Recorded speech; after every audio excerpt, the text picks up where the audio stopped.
Iyi ni radiyo ijwi ry'Amerika iravugira i Washington DC mu Kinyarwanda no mu Kirundi.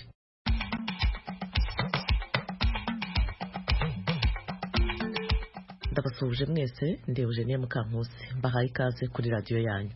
Tugiye guhera ku makuru y'akarere k'ibiyaga bigari bya Afurika. Arakurikirwa n'ikiganiro Ejo mutegurirwa n'urubyiruko rwo mu Rwanda. Nyuma yacyo ni ikiganiro dusangira ijambo nk'uko bisanzwe buri cyumweru.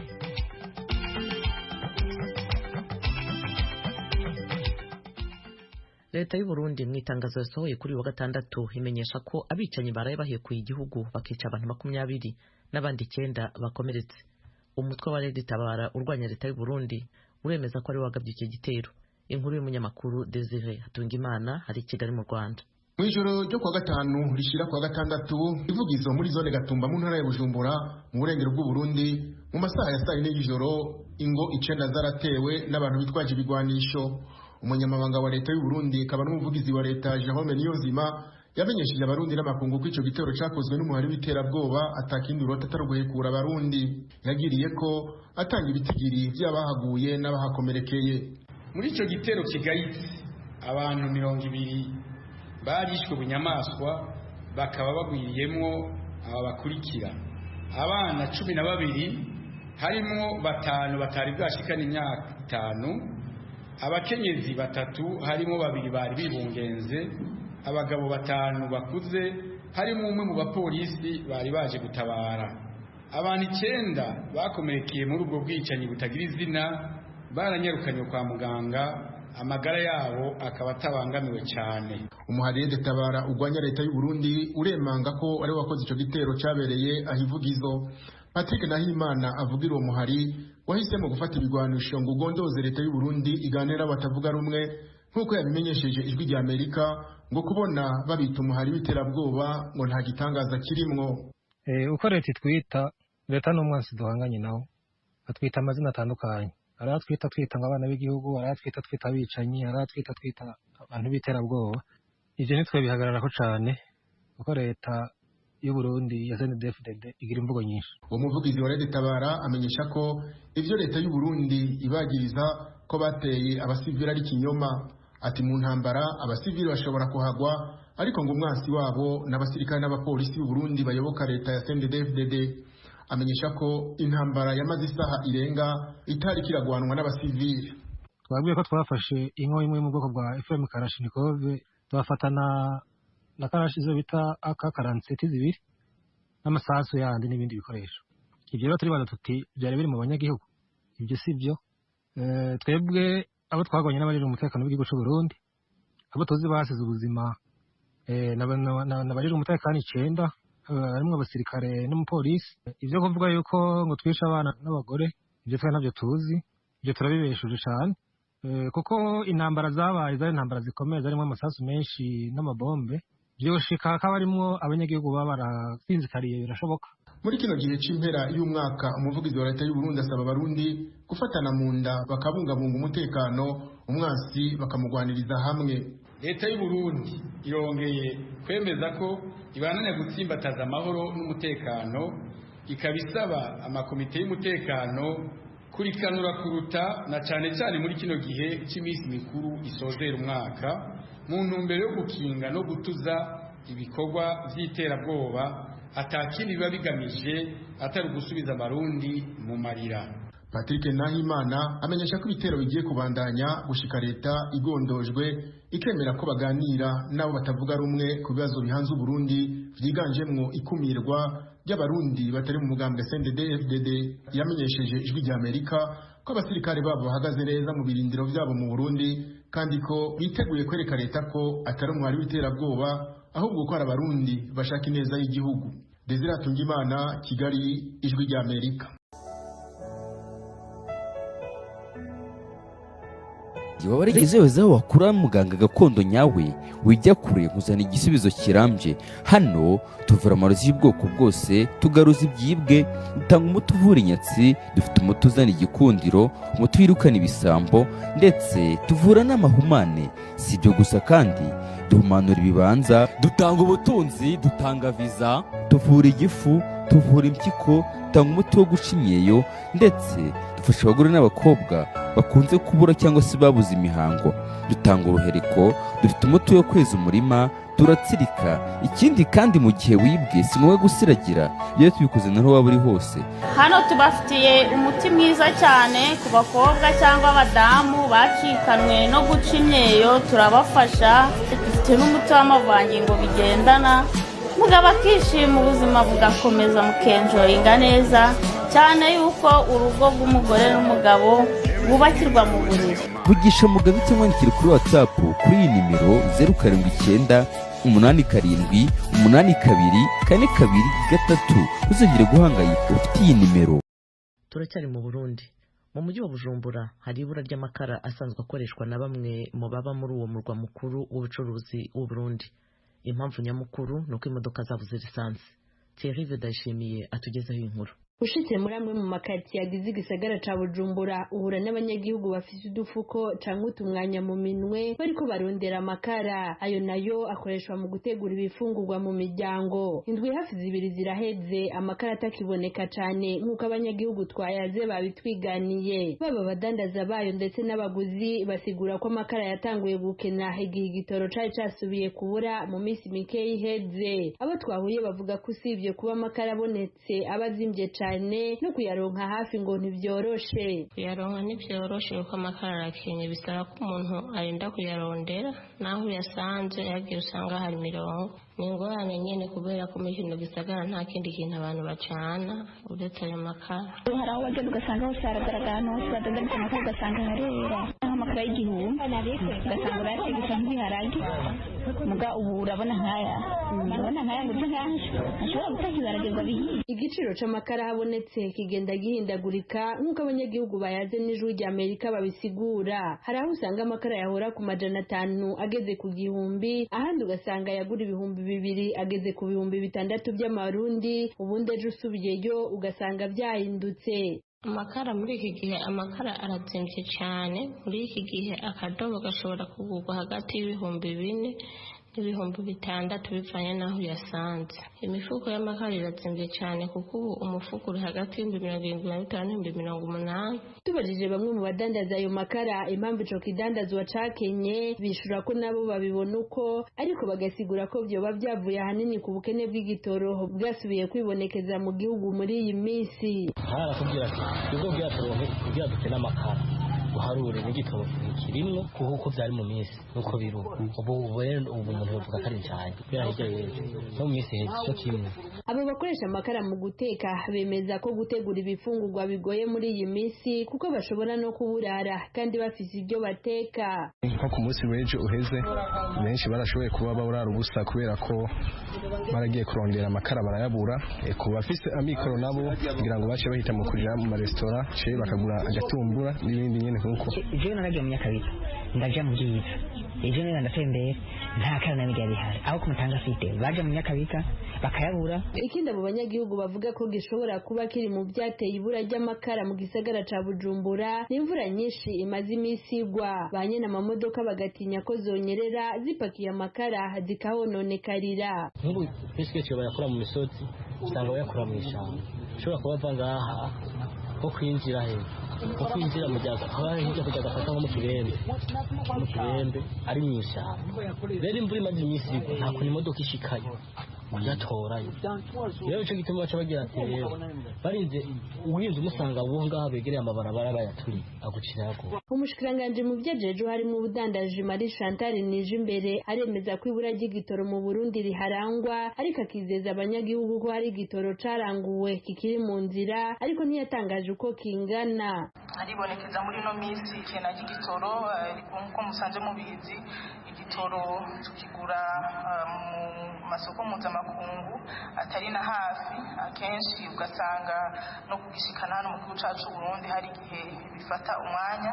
dans l'entretemps de stock canke igitoro kiba kiri mu gihugu ntikiba gihagaritswe gukora kibandanya gikora gushikaho gihera hagacatangura kwibonekeza ibura canke ikena ry'igitoro mugabo bahumuriza yuko amakomande yamaze gutangwa ari mu nzira. Ku kibazo c'uko igitoro gikena mu gihugu bigatuma ibidandazwa bibura canke bikazimba, umushikiranganje w'ubudandaji yasiguye ko byose biva ku ikena ry'amafaranga mvamakungu. Yabisiguye mu nama nshingamateka aho yariko yishura ku bibazo bimwe bimwe bihanze ubutunzi bw'igihugu mu ntango z'iyindwi. Mu Burundi abantu benshi batekesha inkwi mu gutegura ibifungurwa. Amakara akoreshwa cane cane mu gisagara ca Bujumbura na bakeya bo mu bisagara byo hagati mu gihugu. Abakoresha gaze bo n'imparugwa yamara nta bitigiri birakorwa mu Burundi vyerekana uko ivyo byose bikoreshwa n'abanyagihugu. Thierry Ndayishimiye, Ijwi ry'Amerika, Kigali.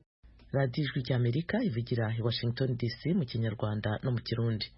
Tugeze noneho ku mwanya w'ikiganiro ejo mutegurirwa n'urubyiruko rwo mu Rwanda. Iki ni ikiganiro ejo.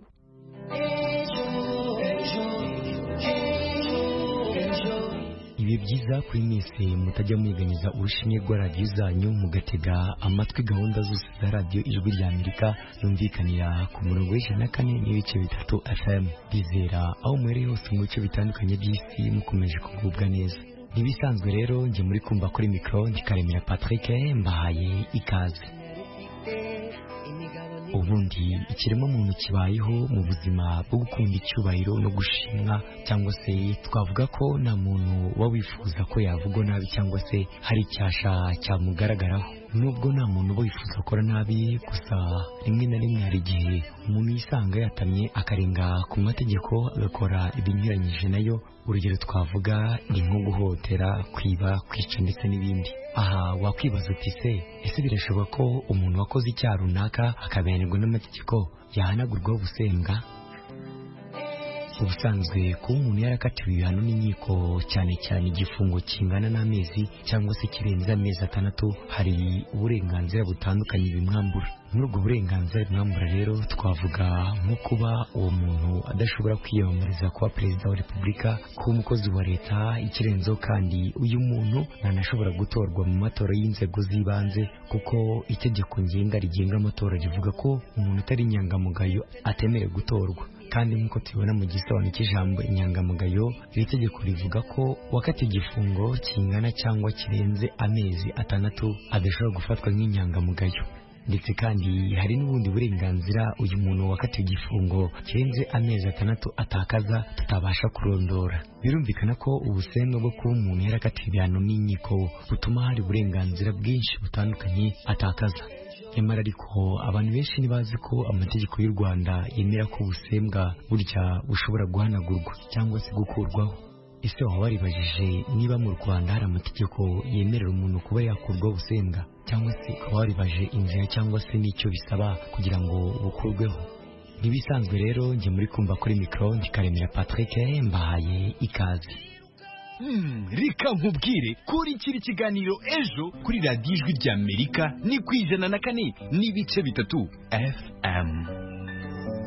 Dukomeje kandi n'ikiganiro ejo cy'uyu munsi. Ubundi ubusanzwe amategeko y'u Rwanda yemera ko umuntu wese wakatiwe igihano gikomotse ku cyaha cy'ubugome cyangwa se ku cyaha gikomeye ashobora guhanagurwaho ubusembwa. Gusa nubwo amategeko y'u Rwanda abyemera, abantu benshi ntibaba bazi inzira banyuramo kugira ngo ubusembwa bube bwakurwaho. Uyu munsi mu kiganiro ejo tugiye kurebera hamwe inzira umuntu wakoze ibyaha akabihanirwa n'amategeko yanyuramo kugira ngo ahanagurweho ubusembwa. Mu nkuru twateguranye na mugenzi wacu Muza Pacifique turaza kumva uko bikorwa, icyo bisaba, igihe bikorerwa n'akamaro bigirira ku muntu uba wabisabye. Rero reka twumve inkuru irambuye, ndagaruka mu kanya. Irafasha Robert ni umuturage uri mu kigero cy'imyaka 35, arubatse, afite umugore n'abana 3. Yafungiwe gucuruza ikiyobyabwenge cya kanyanga mu buryo bwo kuyambutsa yivana mu gihugu cya Uganda ayinjiza mu Rwanda mu turere twa Gicumbi, Burera na Rulindo mu ntara y'Amajyaruguru. Irafasha Robert arasobanura uko yakoraga ubwo bucuruzi benshi bazi ku izina ryo kurembeka. Nafashwe mbe kurembeka, warajye bamfatira mu Rubaya, ndangije ngenda baramfunga imyaka 5, nkora 3 n'igice. Bampa imbabazi namaze koma imbabazi ndataha ngeze aho ndavuga ati ngewe reka niturize nibanire n'umudamu neza ubundi bidashoboka Imana izabikora. Mu itangazo mpuzamahanga u Rwanda rwashyizeho umukono mu ngingo yaryo ya 11 ivuga ko umuntu wese ukurikiranyweho icyaha afite uburenganzira bwo gufatwa nk'umwere mu gihe atarahamwa n'icyaha nk'uko amategeko abiteganya. Ariko nanone itegeko nimero 027 akarongo kaberamye 19 ryo kuwa 19 Nzeri umwaka wa 2019 ryerekeye imiburanishirize y'imanza nshinjabyaha mu Rwanda mu ngingo yaryo ya 245 ivuga ko wakatiwe wese igihano ashobora guhanagurwaho ubusembwa. Irafasha Robert umaze imyaka 10 avuga ko adasobanukiwe n'iryo tegeko. Ntabwo nyizi inzira umuntu yacamo kugira ngo asabe guhanagurwaho ubusembwa ntayuze. Ese hari igihombo wumva ufite kuba udasobanukiwe n'iryo tegeko? Igihombo cyo kirimo ni ukuvuga ngo niba bavuga ngo Robert n'ubundi ni umurembetsi na kano kanya bakabavuga ngo yararembetse, ubwo ni nk'uko n'ubundi bitari byamanagurikaho. Ni ukuvuga ngo rero biba bimanaguyeho bikamvaho n'ubundi nkamera nk'abandi baturage bakajya bavuga ati gutya na gutya ari mu matsinda ari mu maki akorana n'abandi baturage neza, nabyo byaba byiza. Akomeza avuga ko nubwo yarangije igihano ariko hari bikimubangamiye. Birambangamiye cyane kuko waretse nk'ikintu utakigikora ukumva ngo nabwo ngo ni umurembetsi wabona wigiriye nko muri 19 ngo aragiye kandi wigiriye nko mu kazi wenda gasanzwe nko gukora mu cyayi bakaguma kubigushinja ibyo ngibyo. John Mudakikwa umuyobozi w'umuryango utari uwa leta ugamije kubaka igihugu kigendera ku mategeko Serura mu magambo ahinnye arasobanurira abaturage inzira inyurwamo kugira ngo akoze ibyaha akanibahamwa n'inkiko abe yahanagurwaho ubusembwa. Itegeko rero ryashizemo ikintu cyiza cyuko hari inzira umuntu anyuramo kugira ngo ahanagureho ubusembwa, kandi iyo umuntu ahanagureho ubusembwa bikurikije inzira z'amategeko bivuga ko icyo gihe asubiranye uburenganzira bwe nk'uko yari afite mbere. Rero irebye mu ngingo ya 245 ivuga ko wakatiwe wese igihano ashobora guhanagurwaho ubusembwa. Iki ni ikintu cyiza cyane. Hanyuma hari ingingo rero ziteganya icyo bisaba ko umuntu kugira ngo ahanagurweho ubusembwa ugomba kuba umaze imyaka nibura 5 wakatiwe yarakomeje kugaragaraho ibimenyetso nyakuri by'imyifatire myiza.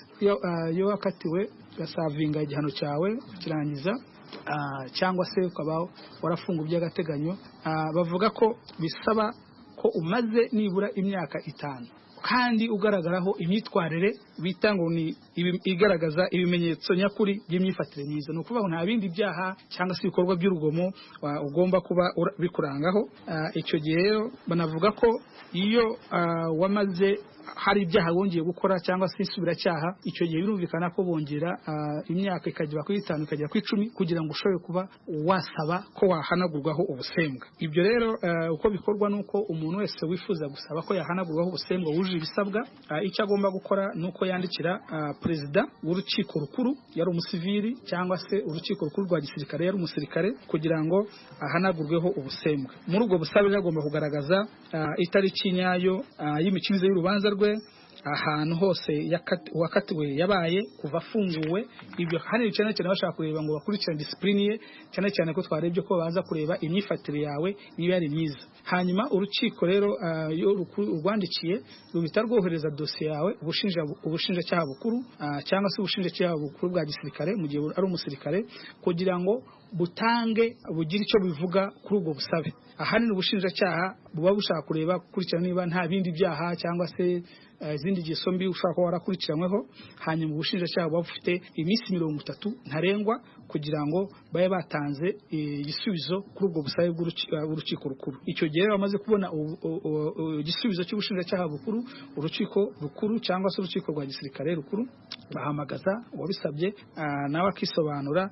Noneho mu gihe kitarenze iminsi 30 urukiko rukaba rwaguha cyangwa se rwakwima iryo hanagurwaho ubusembwa. Akomeza avuga ko kuba abaturage badasobanukiwe n'iri tegeko bigira ingaruka kuri bamwe zirimo kwitakariza icyizere cy'ubuzima, kuko uzasanga umuntu avuga ati hari n'umunsi kuganira avuga ati umuntu bamukatiye igifungo cy'umwaka ngo diplome ye ubwo ngubwo irahiye ntizongera gukoreshwa. Ni ukuvuga umuntu ariheba akavuga ngo ubwo ngubwo uburenganzira bwanjye ntabwo uzongera gusubira nabwo kwaka akazi. Nyamara hari inzira zitegwa n'amategeko umaze imyaka 5 ushobora kugenda ugasaba ko wahanagurwaho ubusembwa. Naho ingingo ya 252 y'iri tegeko ivuga ko ihanagurwa busembwa rikuraho igihano n'inkurikizi zacyo zose. Ni ukuvuga umuntu wahanaguweho ubusembwa rero asubira nabwo burenganzira. Rero iki ngiki ni ikintu n'itegeko twumva gikenera kwigishwa mu bantu batandukanye, haba abantu bagiye bahura n'ibyago byo ko bakatirwa kugira ngo babimenye kandi babyitabaze, kuko inzira zirumvikana. Ariko kutabizimenye nyine bituma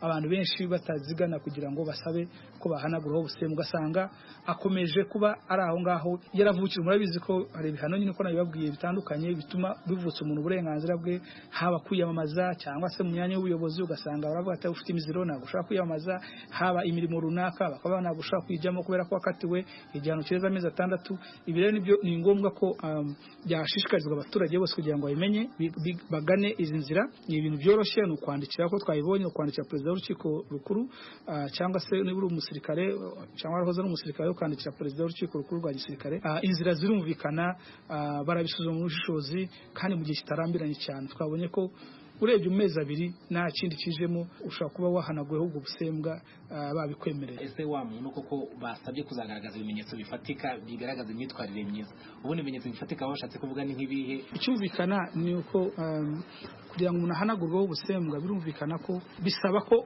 wagaragaje imyitwarire myiza. Ni ukuvuga ngo waragorowe hanyuma ukaba ari umuntu wicuza ko wakoze ibyo byaha, ntabwo ugomba kuba wagaragara mu bindi bikorwa by'urugomo bitandukanye.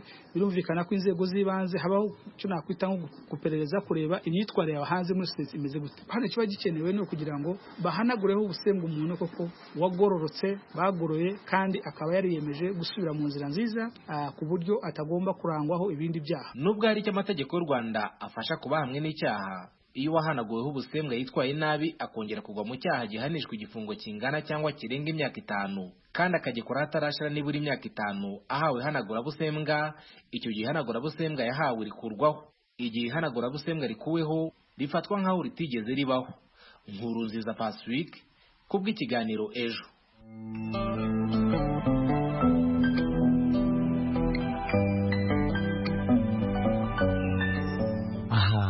nguko rero dushimiye cyane Irafasha Robert, umuturage wo mu karere ka Gicumbi wari warafungiwe gucuruza ikiyobyabwenge cya kanyanga mu buryo butemewe n'amategeko. Wadusangije ko nubwo yarangije igihano yari yarahawe, nyuma yo gufungurwa abangamiwe no kuba atazi inzira anyuramo kugira ngo abe yahanagurwaho ubusembwa bwo kuba yari umurembetsi. Dushimiye cyane kandi John Mudakikwa, umuyobozi w'umuryango utari uwa leta ugamije kubaka igihugu kigendera ku mategeko. Umuryango ukaba witwa Serura mu magambo ahinnye. Wadusobanuriye inzira inyurwamo kugira ngo wakoze icyaha akagihanirwa n'inkiko abe yahanagurwaho ubusembwa. Bakunzi bacu rero mutubwire, ese mwebwe mubyumva mute iyo bavuze guhanagurwaho ubusembwa ku muntu wakoze icyaha akagihanirwa n'amategeko? Ese mwumva bishoboka? Ese mwamuzi inzira binyurwamo? Muratwandikira mugize kuri nimero yacu ariyo 0787581411 cyangwa se mutwandikire munyuze kuri 0788028232. Sawa gusa kandi muranyura mutwandikira, muraza no kunyura ku mbuga nkoranyambaga zacu arizo Facebook, Instagram ndetse no kuri Twitter yaje guhinduka X. Hose no kwandika ijambo Ejo Youth Echo mu ijambo rimwe, ubundi udusangiza igitekerezo cyawe.